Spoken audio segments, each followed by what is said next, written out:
Hello student, this is Neeru Slathia, your social science teacher. Students, आज हम पढ़ने जा रहे हैं degradation of soil and conservation measures के बारे में, और ये है क्लास 8 की ज्योग्राफी के चैप्टर 2 से। स्टूडेंट्स, हमारा जो पिछला वीडियो लेक्चर था वो था फैक्टर्स ऑफ सॉइल फॉर्मेशन के बारे में, जिसमें हमने जाना था कि कौन कौन से ऐसे फैक्टर्स हैं जो सॉइल को अफेक्ट करते हैं बनने में। तो आज का जो टॉपिक है स्टूडेंट्स वो है डिग्रेडेशन ऑफ सॉइल, मतलब कि हमारी जो सॉइल है, जो मिट्टी है, तो वो दिन ब दिन क्या हो रही है, वो कम होती जा रही है, डिग्रेड होती जा रही है। एंड कंजर्वेशन मेजर्स, किस तरह से हम इसको क्या कर सकते हैं, इसको रोक सकते हैं, ये जानेंगे हम आज के अपने वीडियो लेक्चर में। तो चलिए शुरू करते हैं हमारा आज का topic, degradation of soil and conservation measures. Soil erosion and depletion, ये जो सॉइल इरोजन, ये जो मिट्टी बह रही है और साथ ही साथ क्या हो रहा है, डिप्लेशन हो रही है, मतलब जो मिट्टी की जो लैंड के ऊपर वाली जो लेयर है सॉइल, तो उसकी क्या हो रही है, वो दिन ब दिन जो कम होती जा रही है, खराब होती जा रही है। तो ये क्या है, are the major threats to the soil as a resource. तो इससे क्या है, ये आने वाले टाइम में एक बहुत बड़ी मुश्किल जो है वो हम लोगों के सामने एक बन रही है। Both human and natural factors can lead to degradation of soils. तो इसके लिए हम जो ह्यूमन बींग्स हैं और जो नेचुरल फैक्टर्स हैं, ये दोनों के दोनों रिस्पॉन्सिबल हैं जो सॉइल इरोजन है और डिप्लेशन ऑफ जो सॉइल है उसके लिए। Factors which lead to soil degradation are, तो ऐसे कौन से फैक्टर्स हैं जिनकी वजह से क्या हो रहा है, जो सॉइल हो रही है वो डिग्रेड हो रही है। तो सबसे पहले है स्टूडेंट्स यहाँ पर डिफॉरेस्टेशन। अब डिफॉरेस्टेशन हो रहा है किसकी वजह से, ये तो नेचुरल फैक्टर नहीं है, ये क्या है, ये ह्यूमन फैक्टर्स हैं। क्यों है, क्योंकि जो इंसान है वही क्या कर रहा है, जंगल के जंगल साफ कर रहा है अपने फायदे के लिए। तो इससे क्या हो रहा है, इससे जो मिट्टी है, ज़मीन के जो ऊपर वाली जो लेयर है वो क्या हो रही है, वो बह रही है, ठीक है, ख़त्म हो रही है। फिर उसके बाद आता है स्टूडेंट्स ओवर ग्रेजिंग।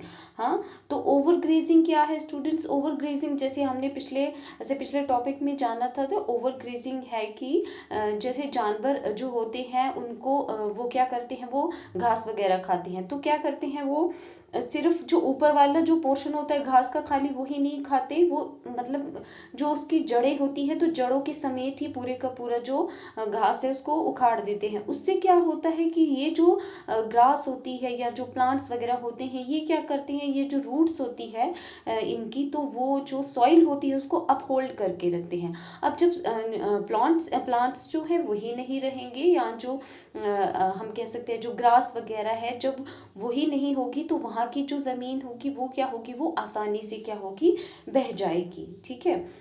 थर्ड है हमारा जो है फैक्टर है वो है over use of chemical fertilisers or pesticides. जितना ज़्यादा हम केमिकल्स यूज़ करेंगे अपनी जो ज़मीन है उसमें उसका यूज़ करेंगे, पेस्टिसाइड्स का, केमिकल फर्टिलाइजर्स का, तो उससे क्या होगा, थोड़े साल तो बहुत अच्छी फसल देगी, लेकिन उसके बाद जो सॉइल है वो एकदम से तबाह हो जाएगी, मतलब कोई भी आप फसल उसमें लगा नहीं पाओगे, ठीक है।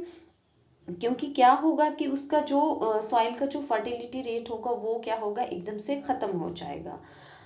और है स्टूडेंट्स रेन वॉश, जब देखो बहुत ज़्यादा बारिश होगी, बहुत तेज़ी से बारिश होती है और बहुत दिनों तक लगातार बारिश होती रहेगी, उससे भी क्या होगा, अगर ऐसी ज़मीन है जहाँ पर क्या है, जहाँ पर पेड़ नहीं है, जहाँ पर प्लांट्स नहीं है, ग्रास नहीं है, तो वहाँ से क्या होगा स्टूडेंट्स, वहाँ की जो मिट्टी है वो सारी की सारी जो बारिश है उसके साथ बह जाएगी। फिर है लास्ट में students landslides and floods. Landslides के बारे में भी हमने जाना था कि किस तरह से पूरे के पूरे जो पहाड़ होती हैं वो क्या होते हैं, वो एकदम से क्या होता है, उनकी जितनी भी जो मिट्टी है वो पूरी की पूरी क्या हो जाती है, ज़मीन पर आ जाती है। और क्या होता है, लैंडस्लाइड्स जो है ये भी एक मेन कारण है। कई बार तो पहाड़ आ जाते हैं, कई बार जो रोड का जो एरिया है वही क्या हो जाता है, पूरी की पूरी ज़मीन ही अंदर की तरफ क्या हो जाती है, अंदर की तरफ धंस जाती है। और साथ है फ्लड्स। तो फ्लड्स क्या है, बहुत ज़्यादा जब बारिश होगी सैलाब आएगा, तो सैलाब में क्या होता है स्टूडेंट्स, आपको पता है कि जो भी उसके मतलब रास्ते में आता है, सैलाब के रास्ते में, तो वो सारे का सारा अपने साथ बहा के ले जाता है। तो इससे भी क्या होता है, इससे भी बहुत ज़्यादा डिग्रेडेशन ऑफ सॉइल जो है वो हो रहा है। ये सारे जो फैक्टर्स थे स्टूडेंट्स, ये थे डिग्रेडेशन ऑफ सॉइल के बारे में हमने जाने। अब है कि हम ऐसे कौन से मेथड्स हैं जिनकी वजह से हम इन पर क्या कर सकते हैं, बहुत हद तक जो है हम इनको रोक सकते हैं, कंट्रोल में कर सकते हैं। तो चलिए जानते हैं वो मेथड्स के बारे में। Meanwhile some methods of soil conservation are given below. सबसे पहला जो मेथड है स्टूडेंट्स यहाँ पर दिया वो है मल्चिंग। मल्चिंग क्या है? The bare ground between plants is covered with a layer of organic matter like straw and it helps to retain soil moisture। क्या किया जाता है स्टूडेंट्स, जैसे आप देखते हो, जैसे ये कोई क्या है, ये ट्री है, ठीक है। तो यहाँ पे क्या किया जाता है, ये जो लैंड है, बैरन लैंड, ये जो इसके पेड़ के जो नीचे वाली जो ज़मीन है, ठीक है, तो वहाँ पर क्या किया जाता है, उसमें क्या किया जाता है, उसमें ऑर्गेनिक मैटर जो है वो डाला जाता है, जिसको कि जो हम कहते हैं, जो कि जैसे कि ह्यूमस वगैरह है, ठीक है। तो यहाँ पर क्या किया जाता है, ऑर्गेनिक मैटर से ये वाली जो ज़मीन है इसको कवर किया जाता है। और किससे कवर किया जाता है, जैसे सूखे पत्ते वगैरह है तो वो भी इसमें डाल दिए जाते हैं। क्यों डाल दिए जाते हैं? क्योंकि इससे क्या होता है कि ये जो एक तो मॉइस्चर जो है, जैसे इसमें पानी डाला जाएगा तो क्या होगा, एक तो इसमें जो ऑर्गेनिक मैटर होगा उसकी वजह से जो ज़मीन है वो क्या करेगी, उसमें मॉइस्चर रहेगा, ठीक है। जब भी उसमें पानी जाएगा तो कुछ पानी तो जाएगा नीचे की तरफ, ठीक है, लेकिन जब आप अगली बार पानी डालोगे तो क्या होगा, वो पानी इसकी जड़ों तक रहेगा, तो एक मॉइस्चर जैसा क्रिएट रहेगा, इसमें मॉइस्चर बना रहेगा। और दूसरी बात ये है कि अगर ज़ोर से अगर बारिश भी आए तो बारिश का जो पानी होगा वो इस पेड़ के नीचे की जो मिट्टी होगी उसको बहाकर नहीं ले जा सकता, ठीक है। ये एक जो पहला मेथड है। और दूसरा है उसके बाद स्टूडेंट्स वो है काउंटर वेरियर्स। अब काउंटर वेरियर्स क्या होता है, stones, grass, soil are used to build barriers along contours. Trenches are made in front of the barriers to collect water. क्या किया जाता है, काउंटर वेरियर बनाए जाते हैं। कैसे बनाए जाते हैं, देखो जैसे ज़मीन है, ठीक है, मान लो ये स्लोप इस तरह से थोड़ी स्लोप में है अगर ज़मीन, तो क्या किया जाता है, यहाँ पर क्या किया जाता है, यहाँ पर जैसे यहाँ पर क्या किया जाता है, यहाँ पर ट्रेंचेस बनाए जाते हैं, यहाँ पर गड्ढे बनाए जाते हैं। टी यूज़ किया मैंने ट्रेंचेस के लिए, ठीक है। फिर यहाँ पर क्या किया जाता है, यहाँ पर बैरियर्स बना दिए जाते हैं। किसके बना दिए जाते हैं, मतलब मजबूत दीवार बना दी जाती है। किसकी बना दी जाती है, स्टोन की होती है, स्टोन होता है, घास होता है और मिट्टी होती है, इन सब से मिलकर एक मजबूत क्या होती है, यहाँ पर दीवार बना दी जाती है। फिर से यहाँ पर क्या होता है, यहाँ पर ट्रेंच बना दिया जाता है। नेक्स्ट जो है, फिर यहाँ से दोबारा यहाँ पर क्या बना दिया जाएगा, यहाँ पर बैरियर्स बना दिए जाते हैं। तो इससे क्या होता है कि जो ऐसी जगह है जहाँ जो मतलब जहाँ पर क्या है, जहाँ पर स्लोप्स हैं, तो वहाँ पर क्या होता है, वहाँ पर इस तरह के काउंटर बैरियर्स बना दिए जाते हैं, जिससे क्या होता है कि जब पानी आता है, ठीक है, जब बारिश का पानी आएगा तो क्या होगा, ये जो ट्रेंचेस बनाए हैं स्टूडेंट्स, ये जो गड्ढे बनाए हैं, तो इनमें ही क्या हो जाता है, वो इनमें ही रुक जाएगा, ठीक है। इनमें ही वो क्या हो जाता है, रुक जाता है। क्यों रुकता है, क्योंकि इसके आगे क्या होती है, इसके आगे बैरियर्स होते हैं, इसके आगे मजबूत दीवार होती है। तो इससे जो मिट्टी है वो नीचे की तरफ नहीं बहती है, ठीक है। सॉइल जो है उसका इरोजन नहीं होता है, सॉइल इरोड नहीं होती है। फिर आता है स्टूडेंट्स रॉक डैम। तो रॉक डैम क्या होता है, rocks are piled up to slow down the flow of water and also help to prevent gullies and further soil loss. क्या होता है कि जैसे नदी जो है पीछे से बहुत ज़्यादा फ्लो में आ रही है, स्पीड में आ रही है, तो क्या किया जाता है, बीच में एक रॉक जो होते हैं, जो चट्टानों के जो पत्थर होते हैं, उनसे क्या किया जाता है, उनसे एक डैम बनाया जाता है, ठीक है। अब ये डैम किस में हेल्प करता है, तो डैम ये इसमें हेल्प करता है कि ये जो फ्लो है ना रिवर का, ये जो फ्लो आ रहा है, इसको क्या करता है, इसको ये कम कर देता है और यहाँ से रिवर को छोड़ा जाता है। लेकिन क्या होता है, रिवर को छोड़ा जाता है किस हिसाब से, इतना पानी होता है उसमें कि जो खेतों तक तो पहुँचे, लेकिन जो खेतों का जो पानी है, खेतों में जो मिट्टी है, सॉरी, तो उसको कोई नुकसान ना पहुँचे, ठीक है। तो ये जो रॉक डैम्स होते हैं ये भी बहुत हेल्पफुल होते हैं, ठीक है। इससे क्या होता है कि जो to prevent gullies and further soil loss. क्या होता है, गुलिस होती है अगर आप नदियों को खुला छोड़ दोगे, रॉक डैम आपने नहीं बनाया, ठीक है। नदी जितनी स्पीड से आएगी उतनी स्पीड में कहाँ जाएगी ये, जब ये खेत में जाएगी तो ये खेत को पानी अच्छे से नहीं प्रोवाइड करेगी, बल्कि जो उसकी जो मिट्टी होगी और वहाँ से क्या होगा, वहाँ से एक नाली जैसी बना के तो क्या करेगी, उतनी की उतनी मिट्टी अपने साथ बहा के तो ये ले जाएगी। तो इसके लिए रॉक डैम बनाना बहुत ज़रूरी होता है, ठीक है। फिर उसके बाद आता है स्टूडेंट्स टेरेस फार्मिंग। अब टेरेस फार्मिंग क्या है, ब्रॉड फ्लैट स्टेप्स और terraces are made on the steep slopes as so that flat surfaces are available to grow crops, thus reducing surface runoff and soil erosion। क्या किया जाता है students, terraces बनाए जाते हैं, टेरेस फार्मिंग करी जाती है। कैसे करी जाती है, देखो मान लो ये है जैसे हिली एरिया है, ठीक है। अब यहाँ पर खेती करनी है लोगों को, तो कैसे करेंगे, ये जो एरिया है इसको हम छोड़ देते हैं बिना टेरेस फार्मिंग के, ठीक है। ये वाला एरिया बिना टेरेस फार्मिंग के है और ये वाला जो एरिया है इस पर हम टेरेस फार्मिंग करते हैं। कैसे करते हैं वो लोग, देखो क्या करेंगे, वो यहाँ से यहाँ तक क्या करते हैं, वो ये यहाँ पर क्या करेंगे, वो टेरेस जैसे बना दिया जाता है, ठीक है। फिर उसके बाद क्या करते हैं, देखो मैं एक बार फिर से आपको दिखाती हूँ। जैसे ये यहाँ इस साइड टेरेस फार्मिंग नहीं की गई, यहाँ पहाड़ को काटा गया और क्या किया गया, ये जो प्लेन जो एरिया आपको दिख रहा है यहाँ पर टेरेसेस बना दिए जाते हैं। फिर यहाँ से कट किया जाता है और यहाँ पर पहाड़ी पे क्या बना दिए जाते हैं, खेत बना दिए जाते हैं, ठीक है। इस तरह से वो लोग खेत बनाते हैं। तो ये जो प्लेन एरिया है ये क्या है, ये जो प्लेन एरिया यहाँ पर मैंने पी लिखा, ये प्लेन एरिया क्या है, यहाँ पर लोग क्या कर सकते हैं, खेती करते हैं, ठीक है।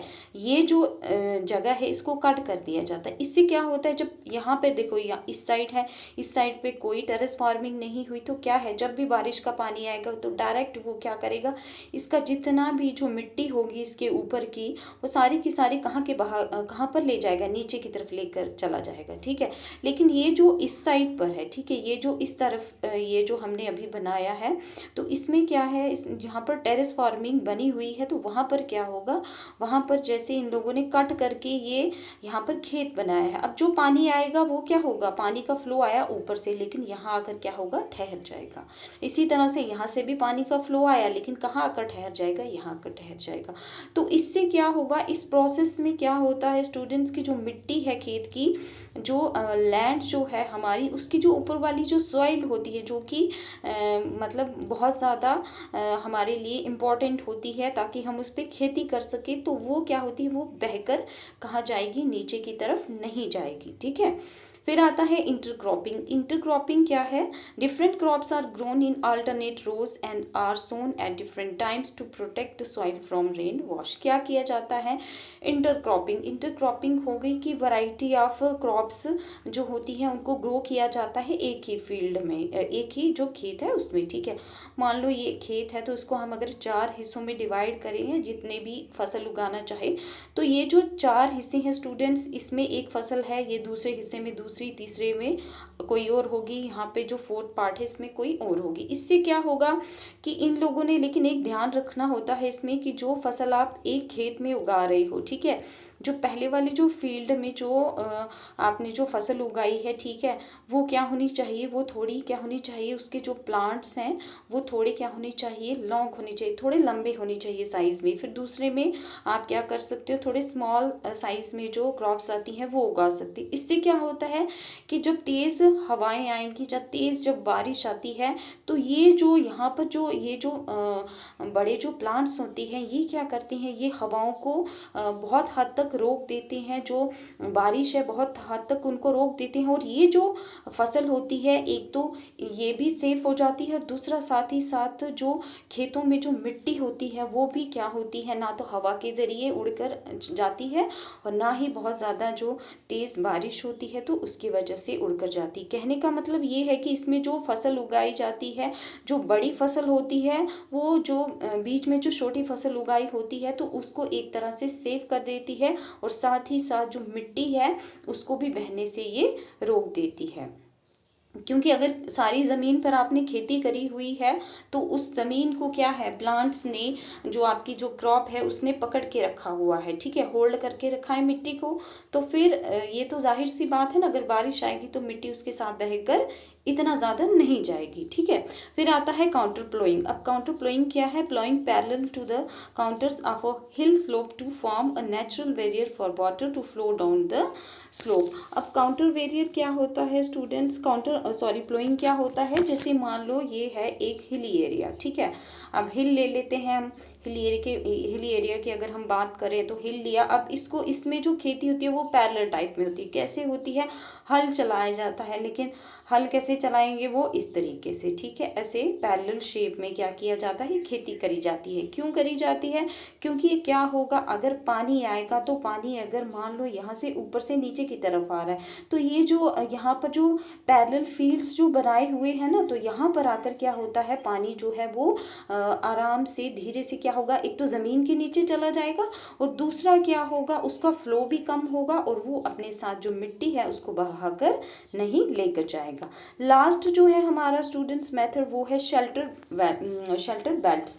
अब शेल्टर बेल्ट्स क्या है? शेल्टर बेल्ट्स है जैसे जो in the coastal and dry regions rows of trees are planted to check the wind movement to protect soil cover. क्या किया जाता है? जो कोस्टल एरियाज हैं या फिर जो ड्राई रीजन्स हैं, जहाँ पर क्या होता है, जहाँ पर बारिश जो होती है वो बहुत ज़्यादा, मतलब इतनी ज़्यादा नहीं होती, बहुत कम होती है, तो वहाँ पर क्या किया जाता है, वहाँ पर जो मतलब इस तरह से जो ट्रीज़ हैं उनको लगाया जाता है। किस तरह से? मान लो ये एक फील्ड है, ठीक है, तो इसके चारों तरफ क्या किया जाता है स्टूडेंट्स? चारों तरफ इसके यहाँ पर ट्रीज़ लगाए जाते हैं। क्यों लगाए जाते हैं ट्रीज़? ताकि क्या हो, तो चारों तरफ यहाँ पे ट्रीज लगाए जाएंगे फील्ड के। क्यों लगाए जाते हैं? क्योंकि क्या होगा, अगर हवा तेज आएगी या जब कभी कभार बारिश भी होगी, तो क्या होगा कि तेज हवा जो होगी वो जो इस मिट्टी को जो है वो बहाकर, मिट्टी को उड़ाकर नहीं ले जा सकती, या कभी बारिश हुई तेज